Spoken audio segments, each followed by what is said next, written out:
again. And once again, I managed to pick up just the weirdest things. First of all, I don't know if you've noticed, but I have some lights in here now, so that's kind of cool. Kind of lights things up a bit. So that's kind of cool. It adds to the background a little bit. I have my guitar here too for I don't know why, but it makes this a little bit more interesting to watch, so that's cool. And then next, of course, we have the stuffed animals. First, we have this little rainbow squirrel named Stanley. So there's Stanley. And then we have this Tigger doll, who is actually kind of disproportional to his body. Doesn't that seem like a head that would go on like a full-size Tigger doll? Like, what is this? This is actually my roommate Kenneth's that he bought, but he wants to keep it in my room for some reason. And here's a Ninja Turtle. I think this one is, what is blue? Michelangelo? And of course, this delightful little candy corn. And then in addition to these lights, I have these Christmas lights, and then 2 boxes of Christmas ornaments. So I'm getting ready for Christmas, man. And then as far as clothing goes, I got a couple shirts, but then I also got this gold jacket.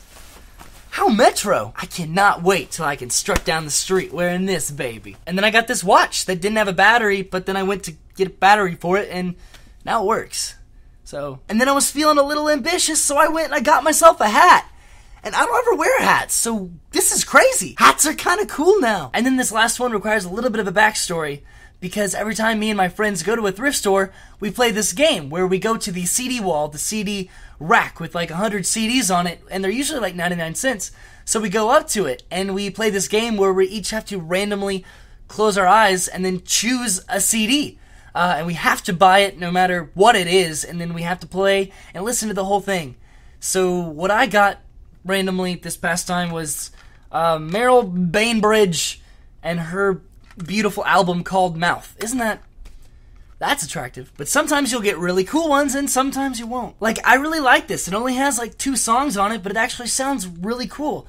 Here's a quick snippet. Would it be my fault if I could... Yeah, doesn't that sound cool? Someone's car alarm is going off. And then my roommate Kenneth got one randomly, and he got one called Toddler Hits, which has like Wheels on the Bus Go Round and Round and like all the like elementary songs. So you can pretty much get anything with this game, which is why I recommend it, because it's really fun. So that's pretty much it for the thrift store, at least this week. But one last thing to show you before I go, I recently did this drawing of this Super Mario Galaxy poster kind of thing, and I'm actually really proud of it because I don't ever draw. I usually do stuff like this video stuff, but you know, just kind of freehanding, I think that's kind of good, and I'm gonna put it right there, I guess. Ooh, that stayed. But I don't know, it kind of shows me that I can do anything that I put my mind to, I guess, and that I really shouldn't be afraid to try new things. Because I feel that everybody has this untapped potential that you can look into, where if you don't think you can do something, you really can. And I'm not trying to say that that's good, I'm just using it as an example. I just think that it's important to try things that are new for you, and things that you don't think that you'll actually excel at. Because you just might surprise yourself and be pretty proud of what you do. There really aren't any limitations to creative potential. It's all a mindset. So all you gotta do is just put your thinking cap on and just get to work. Alright, well thanks everybody for watching this Monday, and I will see you next week. Gangsta. Songs on there like Wheels on the Bus Go Round and Round and Merry Go Round the Bush.